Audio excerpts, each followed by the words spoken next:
Namaste. The essence of Gita. ശ്ലോകം 34. അകീർത്തിം ചാഭിഭൂതാനി കഥയിഷ്യന്തി തേ വ്യയാം സംഭാവിതസ്യ ചാകീർത്തിർ മരണാദരിതുച്യതേ.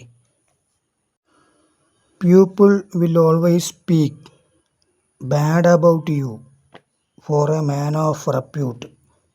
Infamy is worse than death. കാര്യമെന്തെന്നറിയാതെ ജനം നിന്നെ പഴിച്ചിടും.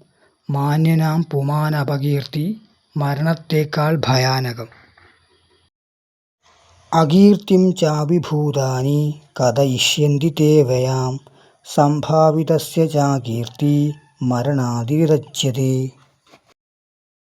സംസ്കൃത സംഭാഷണ ശിബിരം, വിവേകാനന്ദ വിദ്യാലയം, തൃച്ചംബരം, തളിപ്പറമ്പ്. 2026 മെയ് 18 മുതൽ 28 വരെ.